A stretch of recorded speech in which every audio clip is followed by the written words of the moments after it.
Hi, this is Mark, and you're listening to Sports, Politics, and Occasionally Cats, Spoc. Welcome to our podcast today, where you will learn interesting and funny stories about sports, of course, and occasionally politics, but more importantly, stories about wonderful cats in Emmett's life. We're so glad you're here. You can follow us on all the Instagram sites and Facebook, Instagram, Spotify, and wherever you get podcasts. Remember, it's sports, politics, and occasionally cats.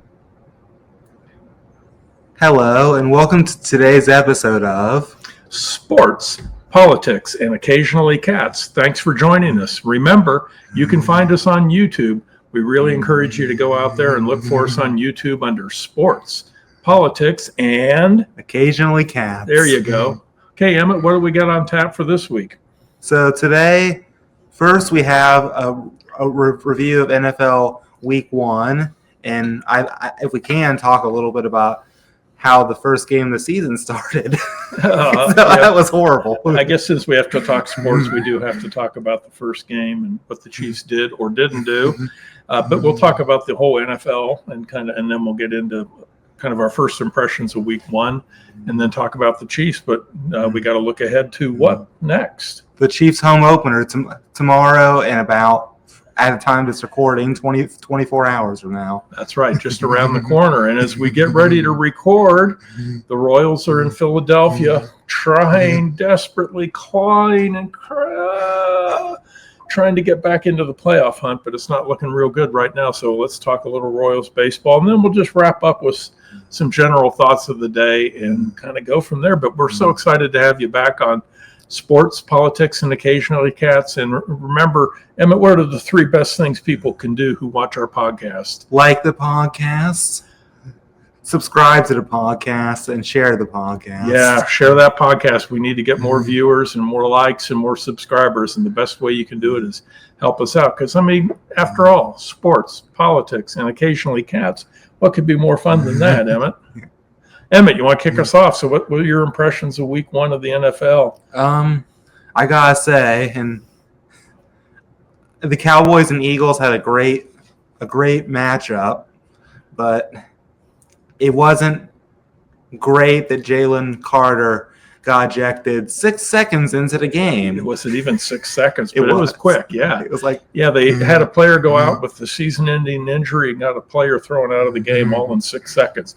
Way to start the season. And I mean, so as I look, I see more and more responses or things online saying that Dak Prescott was baiting Jalen Carter by spitting in his direction. But even if he was, 6 seconds into the game, dude, you have to hold your composure a little bit better than that. I mean, that was horrible. Yeah, and it was a new rule change. So you got to imagine during training camp, they were all made aware any kind of unsportsmanlike behavior may get you tossed out of the game or fined or suspended. But it didn't work so well for the Eagles. It was a bumpy game for the Eagles. And all through the whole league on the Week 1, it just seemed like a lot of teams were still shaking off the rust after a long offseason. What do you think, Emmett? Yeah, but one team that, well, I mean, and this team did, like, the Vikings struggle, but once J.J. McCarthy came alive, wow. Yeah, it took off. Yeah, and that game, kind of epitomizes the whole Week 1. In the first half, J.J. McCarthy, first almost 3 quarters, he was struggling, looking kind of rough, looking a little out of sorts, which, be expected. It was his first pro game after being out all last season with the knee injury. And the Bears were kind of starting to move the ball, and then it kind of flipped, and next thing you know, McCarthy's just hot as could be, and he marches them down, gets them a couple scores, and turned what was kind of into a bit of a boring sleeper of a game into a rout. So, yeah. What were some other surprises that caught your attention in Week 1, Emmett? I gotta say, Cam Ward is very good. Just as someone I watched online said that just the pieces surrounding him aren't good, but Cam Ward himself is good. So. Yeah. I also saw somewhere or sometime they're calling Cam Ward the next Mahomes. Well, Mahomes is still around, so I wouldn't be calling him the next Mahomes. Yeah, let's not count Patrick out too fast there. But yeah, Cam Ward off to a good start. It's going to be tough for a first-year quarterback to play in a team where he doesn't have a lot of supporting players around him. But he did well. Any other surprises? I was hoping the Chiefs would win. Oh, yeah, there is that one. But yeah. What was your impression of the Chiefs in week 1? I mean, they need to have Jawan Taylor on a very short leash this week because starting 0-1 is one thing. Even during the Patriots dynasty, there were some years where they started 0-1, but I mean, to start 0-2, people are going to start saying that the dynasty is over if we go 0-2 to start the season. Yeah, there was a lot of talking. Watching the game, there were a couple of plays you could just see him jump off a procedure penalty. Moving too quick off the line, trying to anticipate the count and getting ahead of himself. And the funny thing is, this was a problem last year. You would think they would have sat down this year and said, hey, we got to get that ironed out. Let's not make these mistakes. They're costing us too much. And while the Chiefs look kind of rusty, like many of the teams in week 1, those penalties really kind of sucked the life out of any drive. And all the Chiefs needed was one more successful touchdown drive, and they could have won the game. So, and Juwan, it seems like he made 2 or 3 of those all in rapid succession. Yeah, and then as Dad was saying while we were watching the game, the Chiefs couldn't stop 3rd and long, which was a problem the first year they had Mahomes and they made that push. Yeah, it just seems like what was it? Well, there's the play at the end of the game where Chris Jones didn't get contained, so. You can't say much bad about Chris Jones, but that play didn't work out very well. And Herbert was able to run around the end and get first down, which ended the game. But there was just a lot of passes open over the middle. I don't know if it was speed or just not knowing the defense yet. I mean, everybody says Spags' defense is pretty complicated, and they kind of warm up.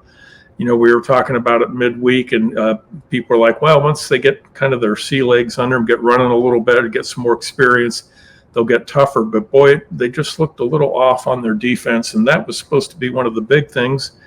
And then, getting Xavier Worthy hurt, talk about early in the game, that couldn't have helped them because the anticipation was they were going to open up a little bit more and go downfield, and that got taken away really quick. Yeah, and the way it happened too was was like a double gut punch. I mean, to have Travis Kelce, who's one of the pinnacles of our dynasty, commit that or run into him and injure him made it worse. Yeah, I mean, if this had happened with a Charger defender running into him, I'd feel differently. But the fact that it was Kelce that did it makes it worse. Well, and, it harkens back to last year, Patrick trying to make a play, and he and Rashee Rice getting tangled up, which ended up having Rashee out for the season. That's 2 years in a row where kind of our own players have caused injuries. Give it to Travis. He came right out on his podcast and fessed up to it and said it was a bad play. He felt really bad. Hopefully he can get past that and move on. But he said it kind of shook him up, which is unfortunate. But yeah, it'd be tough. But as we end the week and get close to game day tomorrow, it was good to see that Xavier made it back out on the practice field. It's probably pretty hard to come back after a dislocated shoulder in 1 week. But at least some of the early signs are it's not season ending, not requiring surgery. So let's hope he can heal up a little bit and strengthen that shoulder up and get back in because we're going to need him. It's a tough first, 9 games of the season? Yeah, tough, except I'd say we have a couple games that I don't think are tough. The Giants, as far as I know, the Giants lost their first game of the season. And the Giants always stink. So that'll be a game we should and most likely will win. The Jaguars are a pushover too. So let's not give them any bulletin board material. Though some Jaguars player, maybe Trevor Lawrence will watch our podcast and say, "I got some bulletin board information from Emmett on Spoc." But yeah, those are 2 games we shouldn't worry about. But I think the thing for the Chiefs is, obviously we can't get ahead of today's or this week's game against the Phillies, but the Chiefs, the other thing I noticed, and who am I but a sports podcaster and high school football player, but it just didn't seem like, but for a few players, they had a lot of fire and energy. I would think after that Super Bowl last year, I'm not saying they aren't ready to come out and play hard, but I was expecting them really just kind of have a little bit of almost anger in them and really just fired up to win every play. So they just seemed a little, I don't know if it was rusty or lackadaisical. I don't want to accuse them of being lax, but on the other hand, it just didn't seem like they were really all on the same page and fired up really hard to get going. I mean, yeah, you would have thought, especially after losing the three-peat, which if we would have gotten that three-peat, that would have made us better in the Patriots dynasty, which was something we all want. We all want to be the next Patriots here in Chiefs land, although I'm sure the league already, every other NFL fan hates the Chiefs right now. So, I'm sure if we would have three-peated, that would have made them hate us even more. But who cares if they hate us? Yeah, let's go with Chiefs.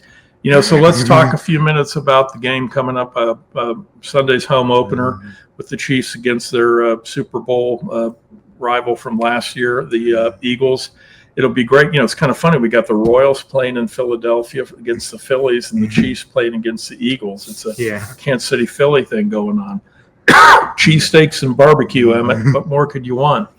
But anyway, let's hope the Chiefs come out firing. They got sort of a mini bye this past week with having the extra time off, even though they had to fly, from one end of the planet to the next. But hopefully they've rested up, kind of gotten everybody working out the kinks. But I think it's going to be a tough game against Philly. I think both teams come into this game needing to prove to themselves that they can play better than they did in the home opener. I think everybody thought Philly was just going to run over the Cowboys, and really the Cowboys gave them a pretty good game, gave them some fits, and they had some rust. And, like you mentioned, people getting kicked out of the game. 6 seconds in. 6 seconds in. Of course. Yeah, a new record. Maybe somebody will get kicked out in 5 seconds this week. What do you think, Emmett? Maybe. Yeah. If you want to get in an NFL record book, there you go. But all kidding aside, I think both teams are going to come out pretty fired up. Hopefully our home field advantage and the noise from the crowd will do a lot to get the Chiefs fired up and motivated. But I'm looking for a tough, close game. I think the key to this game, in my mind, is the first quarter, is, how both teams do on their first offensive possession and their first defense. If the Chiefs start looking like they did in the Super Bowl against the Chargers, where they've got a lot of plays open and Hurts comes out and gets a lot of easy passes and no pressure on him, that to me is not going to be a good sign. And then conversely, if the Chiefs get the ball and we just can't get anything going, particularly in the run game, we got to get something going in that running game to give Patrick some more time. I think everybody just on defense pins their ears back and pushes through the line going after him, because right now about all we got going is passing. Yeah, and something else they need to do, they've got to stop on 3rd and long. Yep.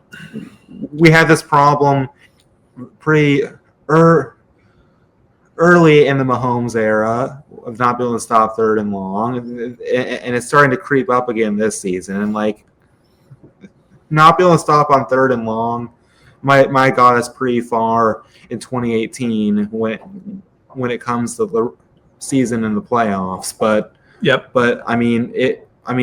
but this is a different NFL. There are multiple new quarterbacks that any given Sunday could become the next great quarterback. Daniels, Cam Ward, Caleb Williams, Jaden Daniels. You mentioned him. I'm trying to think of who else. C.J. Stroud could take a step up. Justin Herbert, Bo Nix. I know you don't want them because they're in our division, but Kenny they're pretty Pickett. good. I'm kidding. Maybe, you never know. They could have a rebound just like Baker Mayfield did. Would hope that. So let's go Chiefs. Big game tomorrow. Let's hope they come out fired up and the fans get them all fired up. Really want to see some strong energy. So, Emmett, let's slide into the other side of the Kansas City, Philadelphia sports story. We got the Royals in Philadelphia. They kind of got blown out last night. They went to Cleveland, dropped 3 out of 4 games where they really needed to win 3 out of 4. One of those was a complete blowout, but 2 others were good pitching matchups, but very little offense, particularly for the Royals. So where do we stand right now in the wild card race? Are we even in it? We are, but we're 6 games back of now Houston. Seattle's taken the division lead over Houston, so Houston's in the wild card. But we're 6 games back. But at this point, every team in front of us is going to have to implode. The Astros are going to have to implode. The Rangers are going to have to implode. Cleveland's going to have to implode. Seattle might have to implode. And at this point, we're kind of at run the tables point here in Royals land. Yeah, you've been saying that all week. Gee, Dad, we're going to have to run the table if we want to win this thing. And I was like, just take the series. I'm kind of with you now. I think we got to start running some wins.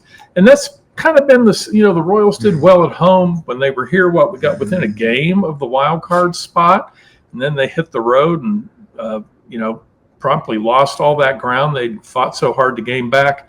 But that's kind of been their season. They'll get stretches where they're hot and scoring some runs or getting good pitching, which they've had pretty consistently all year, but get just enough runs to win. And then the bats go a little cold. They can't quite get runners from home.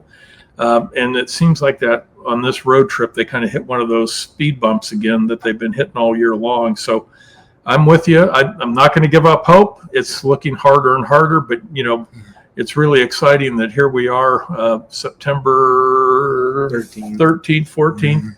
And we're still talking about the Royals fighting for a playoff spot. Maybe a bit of a reach, but let's hope they play hard and can come back. What do you think some of the keys to success to run the table might be? I mean,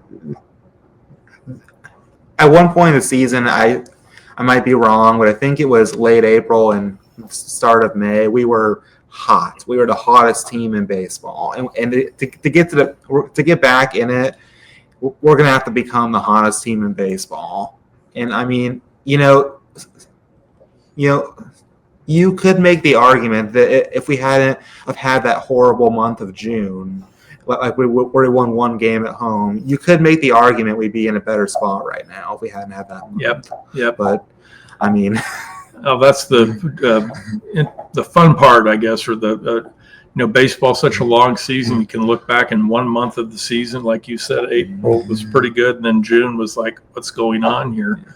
Yeah. So, good news. How many RBIs has Vinny got now? Sasquatch. He has 100. 102. 102. Yeah. And we also have a probably future Hall of Fame closer in Estevez, who is great. And he's on a 2-year contract.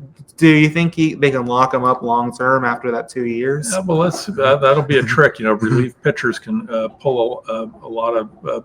They're in short supply, so they can pull a lot of leverage in contract negotiations. But that's looking like a smart pickup. I think what's he holding at 39 saves as we sit here and record today. Yeah, which is great. I wasn't expecting that when they signed him, but this is great. He's been a pretty lockdown guy. And back to Vinny, he's got 30 homers and over 100 RBIs. He's the 6th first baseman, left-handed hitter for the Royals to do that. That's fantastic. And go ahead. No, and I was going to say, you were talking about the tale of 2 seasons of being hot in April and cold in June. Vinny was really struggling early in the season, then got really hot. So it's pretty great to see him come this far. Yeah, and I know I mentioned this Monday, but I'm going to say it again. But so in 2015, the Royals had HDH, which is, in case you're new to baseball and new to Royals, Herrera, Dozier, Holland, or no, Davis. Davis. Davis. I'm pretty sure it's Herrera first, then Davis, then Holland. Anyway, right. Well, HDH. I made the comment. We kind of have that now with E squared, Urseg, Estevez. although Lucas Urseg hasn't been the same pitcher since he had the injury, but He's done pretty good. The problem he's had is when he gets into extra innings. That seems to be his one tripwire. But yeah, so E squared fans, that's our new theme for our bullpen shutdown crew. Maybe we'll print out shirts to say that. Oh, E squared. There you go. Another marketing opportunity. Maybe we could get both of the E's to sign them for us. What do you think? That'd be pretty great. Cool. Yeah. So we're going to try and fit in another game. They come back home and have got a big series against Toronto and Seattle. Maybe if we could eke out a couple wins in Philly, pick up a couple games, we can get back in it and get home and really leapfrog over one of those two teams and get into the playoffs, or at least get past the Mariners or Houston. So at this point, to have a chance, we're going to have to take the remaining two games in Philly. But how about Seattle? Do you want 2 of 3, 3 of 3? What are you thinking? Oh, Emmett, you've convinced me it's a run the table thing. So it's 3 of 3. 3 of 3. 3 of 3, 3 of 3 against Toronto. Yep. That's kind of a tongue twister. And then we're going to have to take – basically, we're almost at a point where if we lose any more games, it's going to be lethal. And this might not be the right term, but you get what I'm saying. Yeah, it's going to severely hamper our possibility. But I'm excited for the Royals. The other thing, we've talked about this before. I'm liking kind of the core players they've got around them. I still like the moves they made at the trade deadline. They're just hitting one of those bumps. But let's hope they can, I'll take, 8 games in a row, 2 in Philly, and then 6 at home.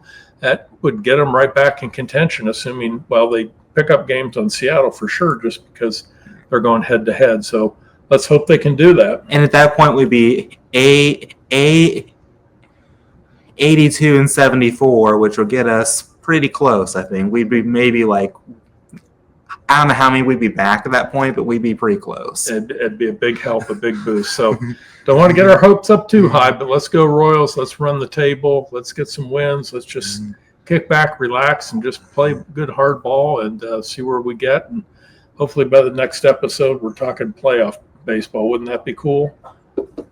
Playoff baseball. Well, Emmett, so we've covered the Chiefs, the Royals. Any other your KU Jayhawks pulled a game out the other day.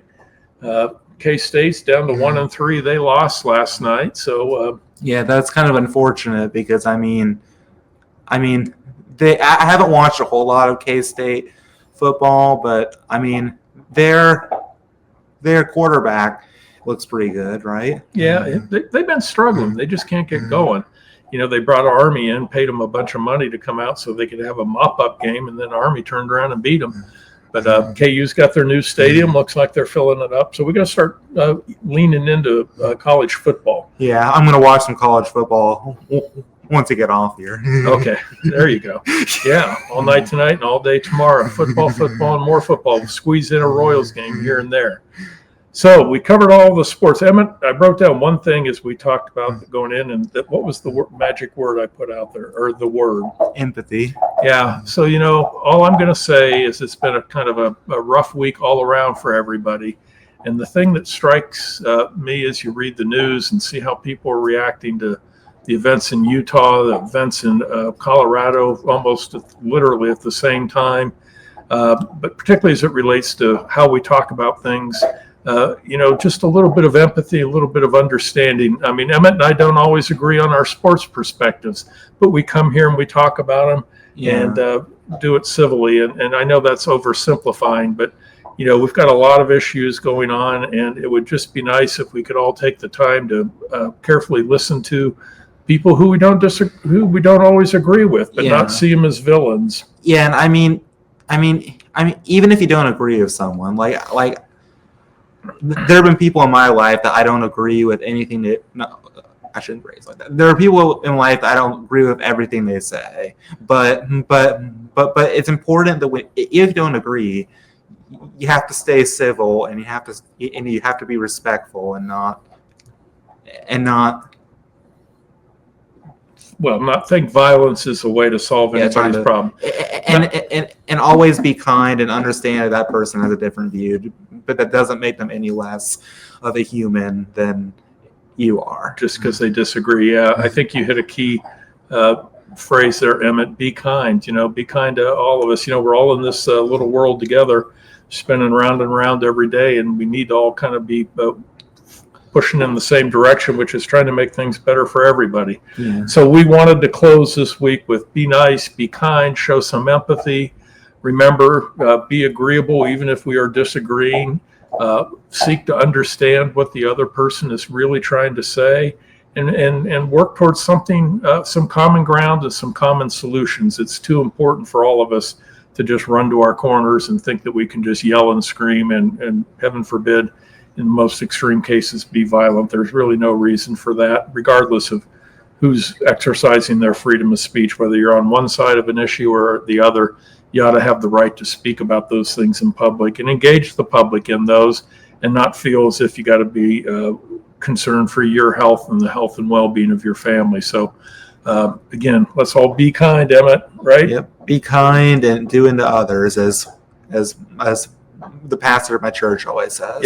Yep. Do unto others as you would do unto me. It's a pretty simple life if you go through just being kind and being nice and treating people with respect and dignity. So we just felt we had to say something, so we did. But we'll move on to we got to work up some cat stories. We keep taking Twiggy out on her lead and Logan on walks. So we've got some things coming up soon on sports, and we're still working on some guest appearances. But Emmett, what are the 3 magic things our listeners and viewers can do for us? Please like, share, and subscribe to our podcasts, as it fuels our mission to be as popular as the Kelsey brothers. There you go. We're on our way. So thanks for listening in again this episode of Sports, Politics, and Occasionally Cats. So we're done. Thanks for tuning in. We'll have another episode out soon. Bye. Bye. Hey, this is Mark, and thanks for joining us today on Sports, Politics, and Occasionally Cats. Spoc. What a great show we had today, Emmett. Those were wonderful stories. I can't wait to follow up and listen again on all the usual sites where you get podcasts. Go to Spotify, Facebook, Instagram, wherever you find your podcast. And it's Spoc. Sports, Politics, and Occasionally Cats. Wow, that's a great, funny story we had about that cat today, Emmett. Thank you so much for listening, and we look forward to hearing you on our next show.